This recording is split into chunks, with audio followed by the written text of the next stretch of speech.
one thing I always get asked is like, where do you start?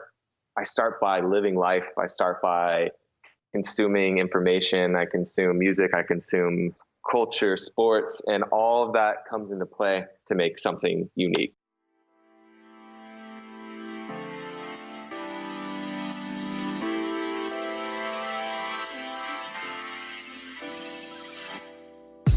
What's going on? You're listening to episode 85 of the Perspective Podcast, and I'm your host, Scotty.D.Russell of Perspective Collective. This show is about carving out time to build something for yourself. I want to share what is and isn't working for me, along with sharing my guest point of view. This platform also allows me to cast the spotlight and celebrate those creating big waves in the community through interviews and a weekly dose of inspiration in the outro, so stick around to the end because it could be you. Let's start this off with a quick announcement. It's time to put this year's pop-up crop on your calendar. So Friday, August 17th, Matt and Ariadna Dawson of Stay Gray Pony Boy and Pony Girl are throwing a massive one-day creative party with support from the homies Industry Print Shop out of Austin and your very own Lincoln Design Co. And this will be held in Portland. Unfortunately, I won't be there as it hovers over my son's due date, but I know the magic of crop events as Matty Ice has sold out every conference event he's hosted over the last 3 years. And at this event, you'll also get to chop it up with freaking Benny Gold, Mark Brickey from Adventures in Design Podcast, Lisa Congdon, my brother Jason Craig, and Tina Snow-Lay. There will also be a pre-party tour at Lincoln's studio Thursday the 16th, so get to know them a little bit more by listening to episode 41 of the podcast from last year. That has by far been the most listened to episode, so don't miss that one. And swoop your tickets today at popupcrop.com. This one will sell out just like every other one has, and please go there and party for me. You will not regret it. Okay, so recently, my wife, Emily, brought up this quote to me as we were preparing the mural to go in Little Dougie Fresh's room. And this quote was by Ursula K. Le Guin. And it's the famous quote, "The creative adult is the child who survived." So I've heard this one before, but this time around, it really got me thinking. Kids grow up pouring out their ideas with crayon to paper and sometimes walls without ever second guessing it. You know, they have no agenda. They strictly play and create whenever the mood is right. There's no worry about curation or stressing over the validation of what Instagram thinks or any other social platform. They only seek the validation of their parents and hope it graces the frigid front of the refrigerator. Sometimes we get so wrapped up in our pretty Instagram feeds that we don't give ourselves permission to be curious and play as creative adults. We often restrict ourselves from pushing our limits by branching out to different styles and mediums. It's not only uncomfortable, but holy shit, it may not perform well, causing you to lose a gaggle of followers. You know, what could be worse? Well, that's where we cue today's guest, lettering Goliath and child at heart, Erik Marinovich out of San Francisco. From the outside looking in, not only does Erik's playful yet crafted letter form scream fun and exciting, but you can tell he's enjoying every minute that goes into his work. Of course, he slays projects for the biggest names in the game like Sprite, Nike, Google, Target, and one of the most recent is the NBA playoffs for the Golden State Warriors. Yet, what sets him apart is his imagination and curiosity that allow him to play and always experiment. In today's episode, we go deep into topics like constantly pushing your limits and exploring new styles, striking while the iron's hot, work-life balance, attracting and creating new opportunities, his favorite drink, and of course, pizza. You can find the show notes to this episode packed to the brim with Erik's work and everything we reference at perspective-collective.com/85. If you found value in this episode, please consider supporting the show by becoming a pledger at patreon.com/perspectivepodcast. With as little as your weekly cup of coffee, you can help this show reach more people who need it while helping me continue to improve the quality and bring on more help. What also helps the show grow is by sharing the show on social media, subscribing, and leaving a rating and review over on Apple Podcasts. And I'm just finding out, for those who have been leaving reviews outside of the United States through iTunes and Apple Podcasts, I don't get to see those, and that's whack as hell. So if you're from the United States, please leave a rating and review, because in the outro of each episode, I share a review from someone like you to publicly return the love. And finally, if you catch some inspiration from the show, create some work and tag me at Perspective Podcast on Instagram.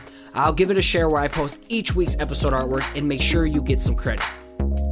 Let's get into the show.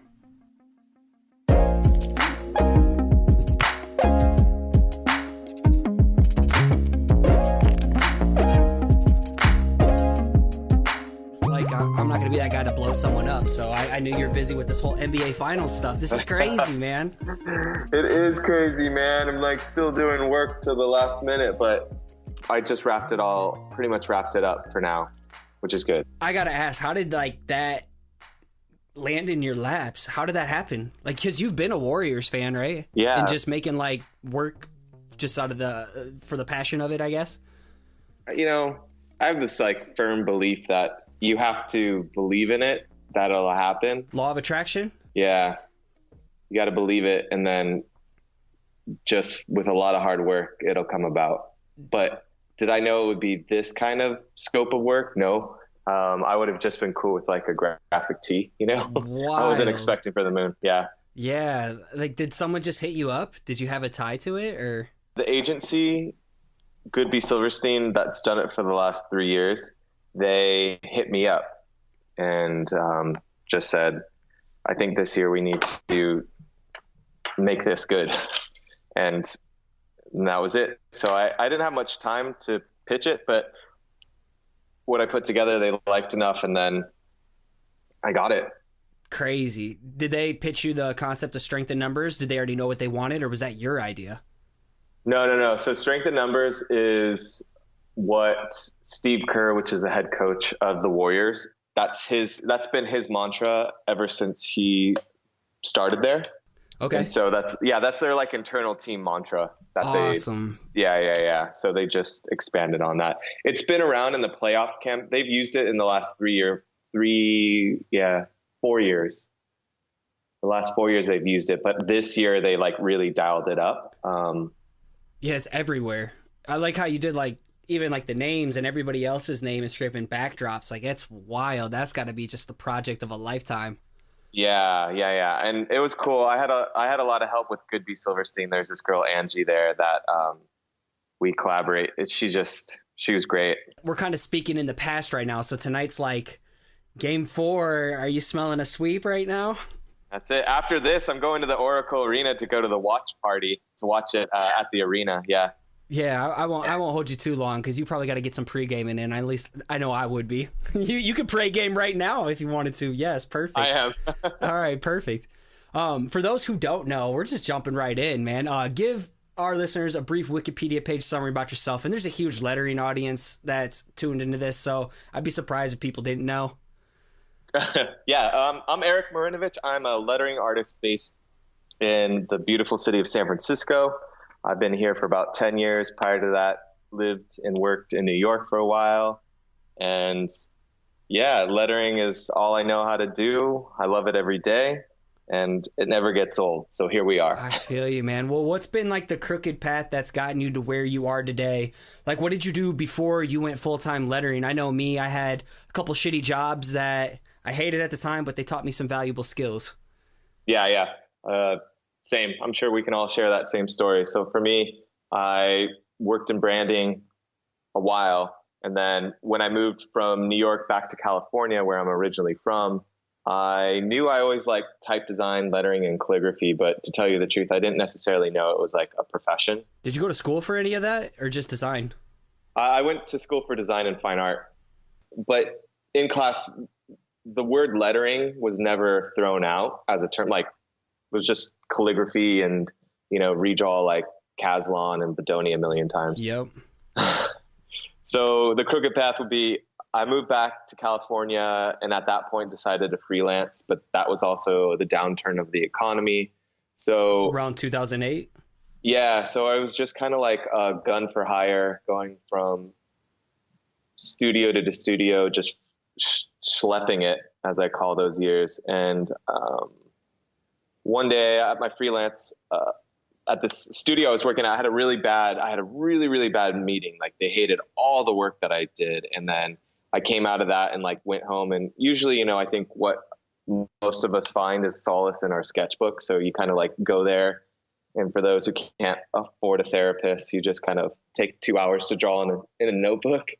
So that's what I would do. But in this occasion, I just wrote a very juvenile phrase that said like, thank you and fuck you, with a highlighter, and sent that to my buddy, Aaron, who I used to work with in New York. Aaron saw that. He's like, oh man, you should post this somewhere. I'm like, where? And this was the age of like, bookmarking websites. Found was just coming out. This is probably even pre-Tumblr. Anyways, so him and I came up with Friends of Type and made a website in 8 hours and launched it, and then game over. And that's how it all started. That was the turning point, because at that moment I realized really that was the thing that I loved, because I feel like if you're in the moment where you're doing something and you aren't really conscientious of time and responsibility, I think you found the thing that you probably are put here to do. Lost in the sauce for sure. Yeah. It just took me until I was about 29 years old to figure that out, luckily. And I invested a lot of time. So I told my girlfriend, now wife, she could see in my eyes that something had shifted in my tone of voice and all that. And I spent she told me, not told me, but we came up with this agreement that I could basically take on only enough work to cover my overhead, which was the rent. And then she would cover like food and other expenses. So that really gave me a huge time where I could actually shift priorities and just focus on teaching myself. How did you go about teaching yourself? Like, did you know about lettering books and Doyle Young and all that at the time, or there wasn't really online courses? Like, how did you go about it before lettering was lettering?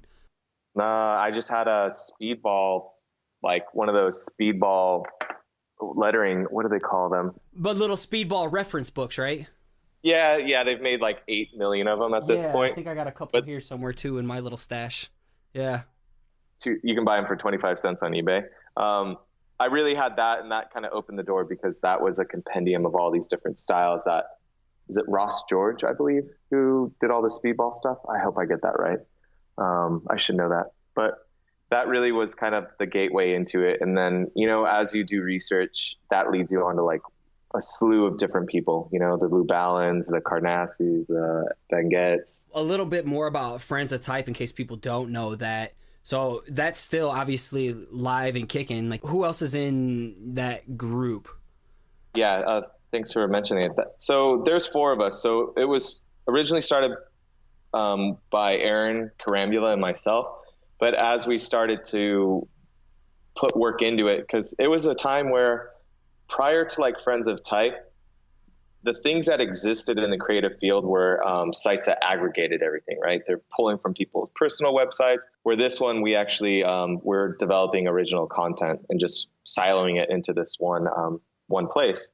So we realized that we couldn't keep up with this self-pronounced kind of, self-pronounced initiative in which we would do one original post a day between Aaron and I.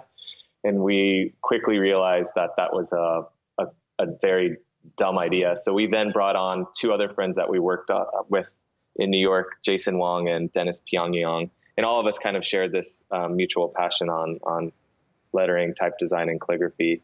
Brought those guys on, and then we were able to kind of keep up this posting one a day. And so for those first 3 years, we posted like 828 posts in 993 days. It was just insane.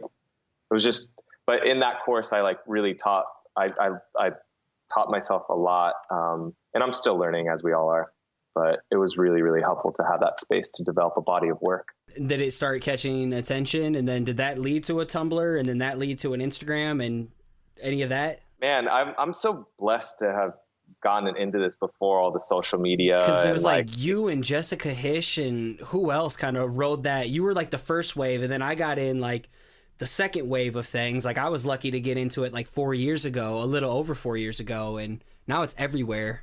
Yeah, like Friends of Type, I think Jessica and I were trying to figure it out, but Friends of Type started like 5 days before Daily Drop Cap. Yeah, I was say the drop cap was her thing. Yeah, So, when you and your peers are all on the same wavelength, but everyone's just like tapping into it, on the course of at a different time. So it was awesome, man.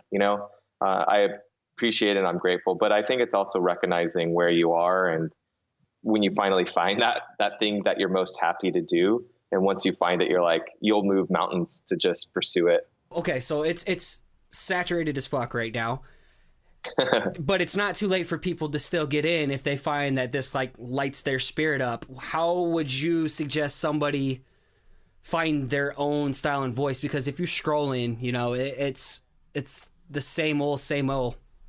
Don't do lettering on a chalkboard, because that's been done. Don't put letters on an image of a forest. I think you have to be mindful of, it's like watching TV, right? If there's only one channel, we would all be bored. But the thing that makes it different is we have a slew of different channels, and then each channel delivers some unique content. Going into it, you have to be mindful to deliver something that hasn't been seen. We're all drawing from the same set of characters, which is the alphabet. But I think the thing that you really have to find is like where your voice is using that medium. And if that medium is the alphabet, how do you make it more personalized with the things that you're interested in, and translate that through your filters into making a body of work that, hasn't been seen. And I think what probably people are doing is they're seeing the other people that they're inspired by and obviously mimicking it. We've all done it. I've done it. But I think there's got to be a time and a place where you start acknowledging that you've like, all right, I've done as much as I can and I've learned as much as I can from these other talented people, but maybe I should start pursuing a different medium. Maybe I should start oil painting these letter points. Like that's just one example.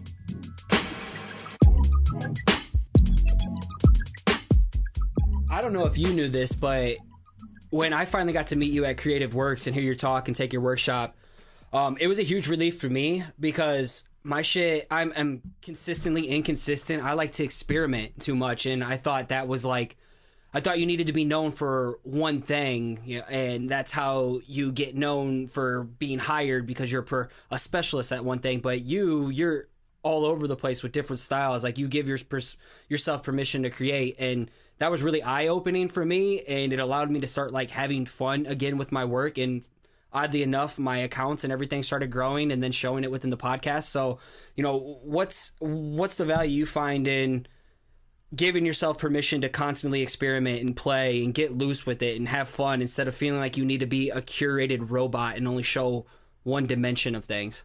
My game is longevity, and all of the people that I learned from, and not necessarily contemporaries, but to backtrack, more of the people whose books I purchased, like the Lou Ballins and stuff. You look at the body of work that they amassed over like some were a decade, some were 4 decades long. And you can see their hand in it, a continuous hand, but the arch of the body of work that they do is just, they're trying all these different things. They're trying, to draw from different letter forms. They're making letter forms out of like 3-dimensional letter forms out of concrete. It's just like, you can't necessarily expect to do one thing forever and be successful forever. So I understand that. And I really put that into practice, saying that like, if I've only been doing brush script forever, maybe it's, I should seize the opportunity where like I take a month off and develop a whole new body of work, a whole new series, but using a different medium, like going up to the mountains and carving letter forms out of snow, or your boxers ones that you created the alphabet. Yeah. So, because man, inspiration is around you all the time. And I think we get intimidated that as you start doing things and you start getting noticed, you figure out that formula and you try to keep repeating it to kind of like just stimulate that the eyes are still on you, where I think it's a better place to be, where you do one thing for a while, but then you also take another risk. Because if that one risk got you to the place where you got noticed, imagine taking more risks to even just grow your own talent. And I think that's the thing that I respect of my contemporaries, are those who like double down on their risks. Like we'll just shift gears and do something completely else. Like, all right, I'm going to start a band. I don't know, you know, like there's plenty of people that I know that shifted gears completely. I'm like taking their talent to a new level. So how do you keep yourself switching up? How do you know when you've kind of hit that wall? Like, damn, I'm feeling a little stagnant right now. Like where do you source that inspiration? I know it's all around you, but like say you've been doing brush script for, you know, forever, you know, how do you know when it's time to do a change of pace? It's when you start getting hired to do the same thing over and over. I think that's the easiest way to like acknowledge, all right, am I going to be this one trick pony, or am I going to like develop a new body of work, put it out into the world either via social media and let that just kind of marinate out there?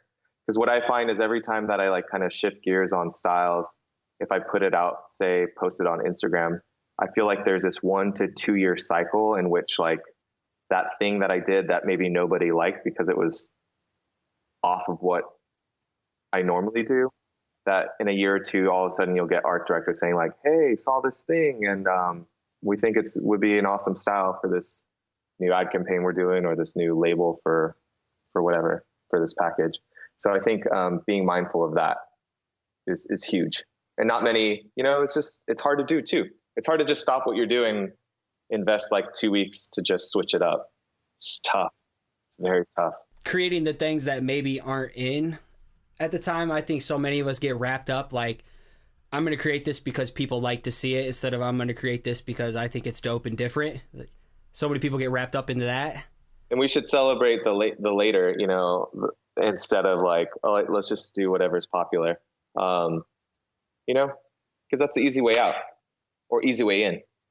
I think maybe it was you. Do you say you don't like follow that many people on Instagram because you don't want to like soak up ideas from other people? That way you can constantly just like have your own unique ideas. Was that you? No, but it's definitely something I've thought about. The thing that I talk about is if you present something new to the world and it doesn't get, and it's so funny, all these conversations evolve around social media because that's the new currency that we all live in. Besides crypto's coming. Buy it now. Yep. Is if I do post something that gets 10% of my like normal whatever likes, I know I'm onto something new, you know? Yeah. And I appreciate those moments and I look out for those for when they hit. So it's just something to be mindful of. I mean, you got to have, you know, a little bit of a spark to know that you're on the right track. It's like that doesn't need to be your oxygen, but at least you know, like you're throwing some spaghetti on the wall and something's sticking. Sticks, yeah. Yeah. Yeah, totally, you know? But I also think it's just like we as people, our interests evolve, the people we hang out with change, and all of those come into play. And they basically, I always talk about, you know, they filter through all the stuff that you're thinking about and how you see and the lens that you put on the world. And just being open to like look for new things, have new conversations, because that really will entice you to create new interesting work. Because that's how a lot of that stuff fuels me, like having these conversations or making time to actually just not do what I do every day, you know, just live. How often do you make time to just play outside of like client work? I'm sure you have a stack list. You're to the point where you don't have to say yes to everything, obviously, you know, but like, do you set aside time each day to like, this is playtime? It happens when I'm moved by the spirit.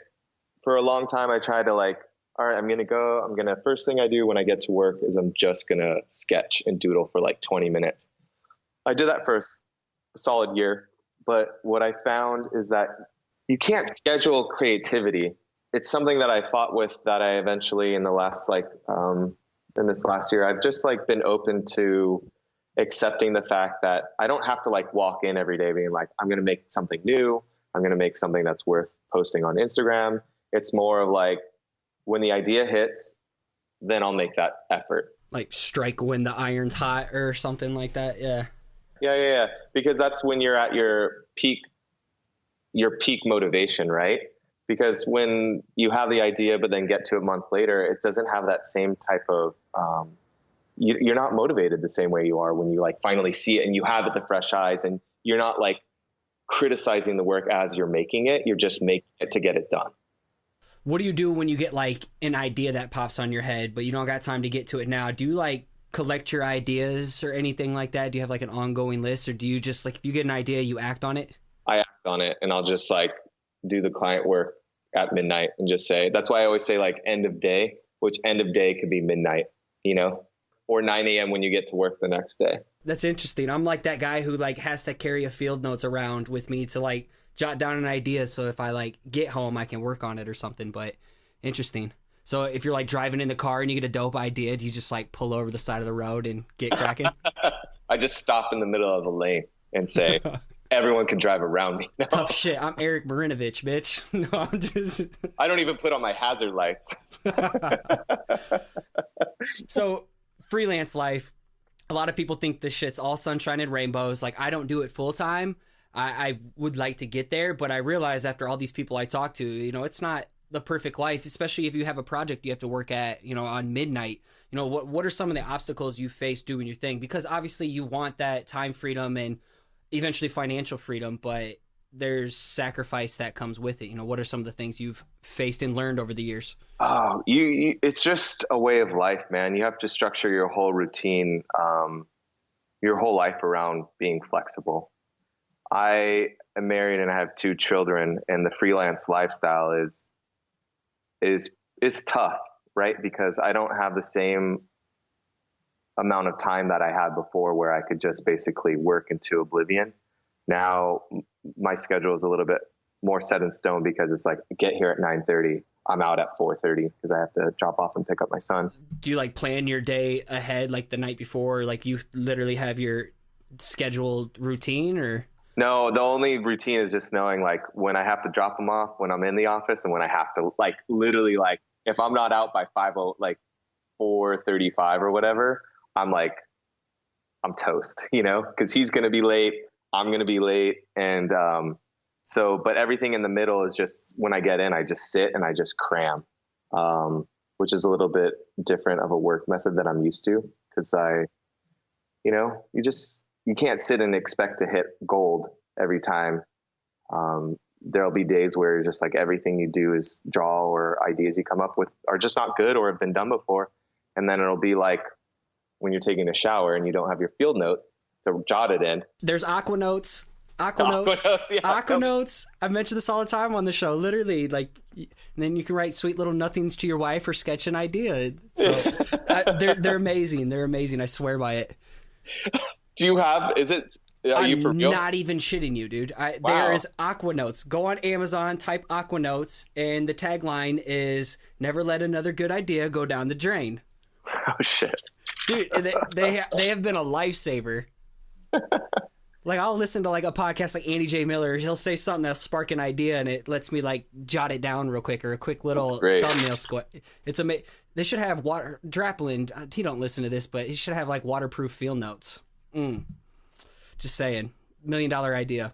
Innovation. Innovation. Do you have an agent, or do you like handle everything yourself? No, I do, because especially now being a parent and managing just a family, bringing somebody in that helps you manage your workflow, dealing with the clients, chasing down the invoices is really beneficial. And that's money well spent for the position I'm in with the time I have allocated in my day to work. So Billy Diesel. Did they find you, or did you find them?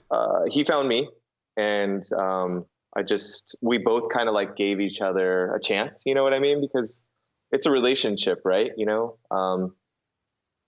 He puts in a lot of effort, I put in a lot of effort, and our relationship is to make each other happy, to make sure each other's growing. Win-win. Exactly. So, we gave it a shot, and we just jived really well. And, I haven't looked back. He's been amazing, and he's been a good mentor, and we've learned a lot. We've cried a lot. we've done it together, How long have you had him before that you were going solo? 3 to 4 years. Yeah. He's more organized than I am, so he could tell you correctly. I think it's 4. Yeah. So before you had an agent, because most listeners don't have an agent, would you just get like email requests, and like how did onboarding and, all that go? Yeah. I mean, I feel like there's this like, yo, do you have an agent? And like, no, you don't need it. You know what I mean? Like, I needed it because I didn't have time left in my day to do that stuff anymore. Or I didn't have the capacity to just like sit and grind on emails for like 3 hours. It's a pain in the ass. It totally is. So, it was a risk, right? Cause it's money I could have kept for myself, or that's money that I could have just understood that this is what I need to just grow my practice, grow my skill set to be able to allocate a couple more hours out of my day that I'm spent being creative, not chasing invoices or like whatever.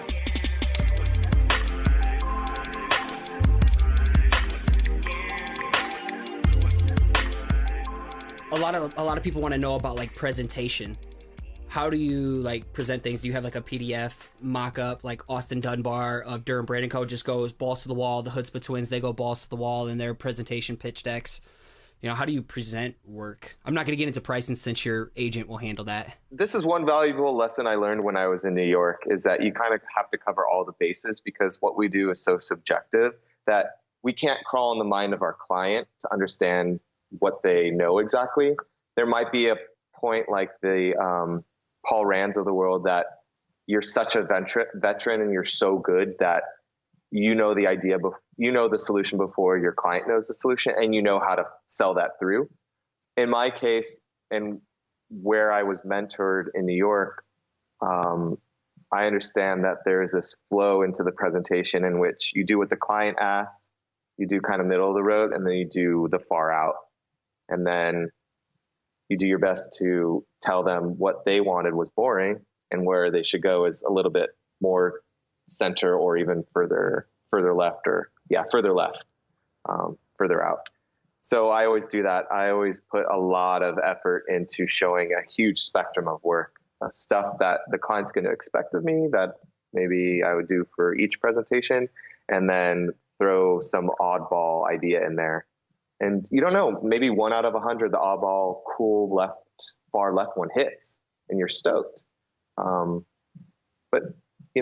I think that's a good practice to put in. It takes extra effort, right? So a lot of people just kind of like, I need to get this done because I have X amount of hours, so I'm going to allocate all my time and effort to just doing these 3, where if I get 3 that are good, I'll throw those. If I have 7, I'll throw 7 in. You don't have a set guideline, like I show 3, or I show... No. Each project's different for you. Good. But there's one thing that I talked with Don Clark a long time ago. I worked on a project with him, and he mentioned it on the phone, and he said something, option paralysis, meaning like, let's not show so many where the client is looking cross-eyed at you. And I actually like that as a term. Or showing them one that is bad, and that's what usually they pick is the shittiest option. Yeah. I've learned that from experience. Yeah, don't show it. No. Yeah, you don't want to live with that. It's like marrying the wrong, it's just like marrying the wrong person. You're like, why did I say yes? Like, have the confidence to know that this isn't the right relationship. And I've had friends who are like, I don't think she's the one for me, but I'm going to keep going through it. And then it's like a year later or 6 months later, and I'm like, you should have listened to, go with your gut. It doesn't go better. It doesn't get better. No. It gets worse. Yeah, you got to be in love every day. You see it, So make sure you love the concept you're spitting out to them. Exactly. Unless it's something that they requested to see. And then sell them on a better idea. Or just tell them, they'll see it next round. But for right now, I want to show you this stuff I'm excited about. Ooh, that's a good pivot. I haven't heard that one before. Yeah. All right. What's been your favorite client project to date? Like, my favorite is the Sprite cans because I'm a hip hop junkie. Obviously the NBA finals because I'm a basketball junkie, but I'm a Lakers fan. And something like the Hate Has No Home here. I thought that was pretty dope. What's been, you can give even a couple if they're different contexts. You could be a paid one, a volunteer charitable one, or, a hookup to a homie. There's a couple, but I think the last thing you said actually reminded me of a friend here in San Francisco who runs a coffee shop. he's my buddy Nabil. He has this small coffee shop just around the corner from my office.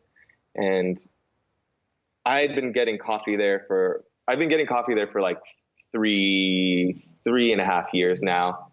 And the whole time I've been getting coffee there, I'm like, the product is amazing. The experience was like a 4 of 10. The interior was great, but I think since my background is branding, I always kind of look at that, and that's higher up on my hierarchy of like aesthetic taste. So, but he was just in a position where, he's a small business owner. He does what he can, but he didn't have necessarily access to a friend that could help him out in that part of his business. So, but I waited, like I was a patron there for 2 years before I like told him what I did, and I think that's something to keep in mind, where I've been asked this question before, and people are like, so you just see opportunity, then you roll in, you're like, hey, I'm going to redo your deli board. I'm like, some people will be cool with that. But if I was a business owner, I'd be offended. Like stepping on toes. Yeah. It took me 3 hours to do that. So I'm mindful of that, built up that relationship, and then asked him. And the coolest part about doing work for him is that all the Sprite stuff, all of that client work, is that you do it in solidarity, meaning I come to my office, I make that work, I give it to them, they put it into the world, but then I only get tidbits of like seeing it in use. So, and it's not like I'm going to go up to someone drinking a Sprite can and be like, hey man, did you read those lyrics? Those are mine. Walking around with the label out like in a movie and just. Yeah. Does that Sprite taste better because of the lettering on the side of the can?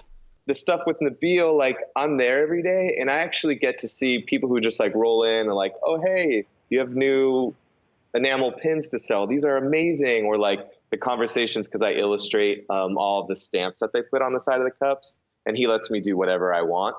Just getting to see those moments and how people interact with it as if it's like it's a focus group, but they don't realize I'm the artist who made all of it.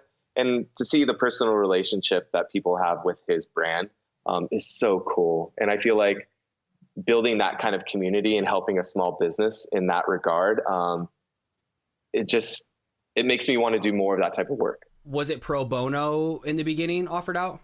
Oh yeah. I get free coffee. Okay. Yeah. Yeah. I'm all about the barters. Some people are only like, I'll only take it for paid because, I deserve this. But at the same time, some of that pro bono work, like I did my first 3 murals for free just to like have proof of concept until I started getting paid gigs. And now it's led to me like having a relationship with those companies and then paying me now. And like it's pizza related work. So like you can't beat that. But, you can't be too proud to like go out of your way to help someone out. No.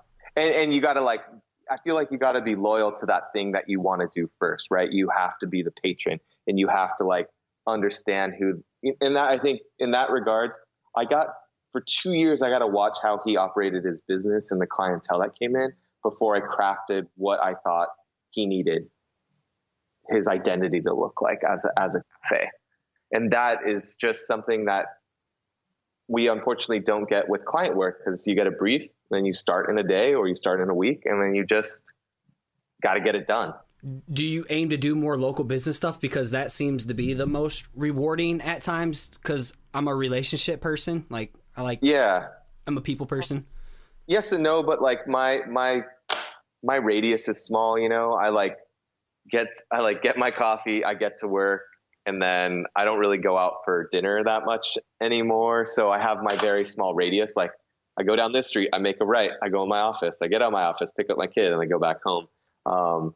But if something I stumble upon that moves, like I get moved by the spirit, I'm like, this is like a very cool business and they need help, then yeah, I might make an effort to find out more about them and eventually hit them up to see if they need work. Word.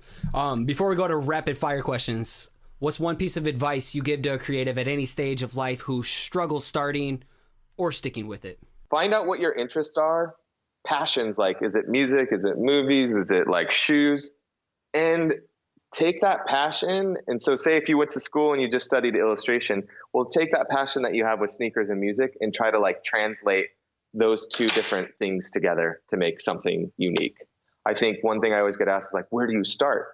I start by living life. I start by consuming information. I consume music. I consume culture, sports, and all of that comes into play. Again, you vomit out into your work. Yeah. And I think that's the thing I look for as new people coming out, is just someone who's got a unique perspective on the things that we see every day, but done with their own hand and in their own voice. Once you can start doing that, but you have to start somewhere. And I think you melt all these different things together. That's a great starting point. And spaghetti's sticking when you can get lost in the zone. Yeah, man. Time standstills, for sure. Yeah, if only we could squeeze 30-hour days instead of 10-hour days. If I could have two of me, that would be amazing. Yeah. All right, so rapid fire. If you were on death row, what would your last slice of pizza be? If I was on death row and the last slice of pizza I could eat, I would pick Yo Vinny, a whole pie from Pizza Hacker in SF. Mamma mia. Dude, my favorite pie. All right. I think I know this one, but I've been proven wrong at times. So script, serif, or sans serif. Don't let me down. I'm going to say serif because I don't draw enough serifs. Damn it. I know. Sorry, man. You knew what I was thinking too, right? Yeah. I was totally taking you as a script guy. All right. Yeah, I could script it till the cows come home, man. What's your favorite typeface? At this moment or overall? This question, man. I would say anything done by my boy James Edmondson of Ono Type Co. Okay. I'm really feeling Beast of England, Carnaby Street, but that seems to be everywhere right now. Everyone's using that one. Simon Walker. Yes. Oh, man, he's so good. Mm-hmm. He's so good. What about Victor Scrip? Oh, yeah. That would be my favorite type. You could be self. Plug myself. Yeah. No one's been buying it lately, so I should probably plug it. Yeah, please. I'll put it in the show notes. Look it up on Typekit, dog. Yeah. I know. I sometimes it's nice when you're like on your Adobe software and you're like, oh, there it is. Hey, beautiful. That's me. Yeah, you and Mark Canesso. I see you guys on there all the time. Good crew. Yeah, if someone were to buy you a drink, what drink would that be? A Negroni. All right, what's a Negroni? It's 1 part Campari, 1 part vermouth, 1 part gin. All right. Simple enough. Never had that. Last question. Where can people go to find you online? If you have anything dope coming up that you want to announce, workshops, products, new typefaces, whatever. This is the hardest question I have to answer today. Damn. Just kidding. Erik Marinovich, ERIK MARINOVICH, for those of you who don't want to read the show notes. .com, Instagram, same handle, Friends of Type. That's about it. Any talks coming up? Any workshops coming up? I have a workshop that I'm teaching end of June with my buddy James Edmondson at Type at Cooper here in San Francisco, but it's already sold out. Well, you can still pad your stats there for a little bit if you want. Yeah. But yes, I will be in the new year. I'm going to be ramping up talks and workshops just because I love it so much, and it's something that I've had to dial down since having little ones, but now they're getting a little bit older and I've got more flexibility. So you'll be seeing me on the road. And I just like meeting you, like meeting you at Creative Works was such a cool opportunity.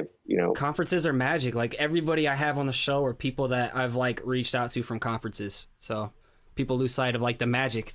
Yeah. And you're good at this, man. Out of all the ones I've done, I like this one. This one's good. Try to keep it just conversational. So yeah, you and Andy Miller, man. He's on another level. That's like my idol, but I try to not be a fanboy too much, but he's on one. He's crazy.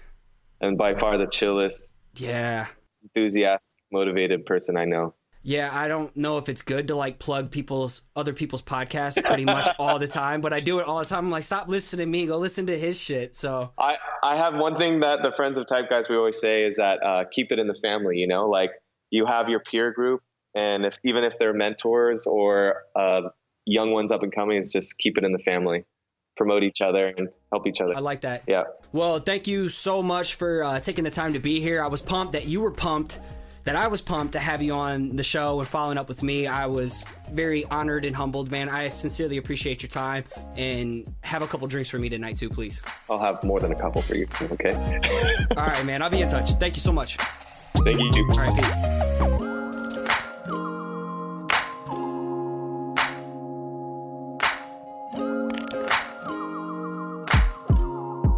So there you have it, Erik freaking Marinovich, everyone. And he's someone I've looked up to for years now. So having him on the episode today was a trip to say the least.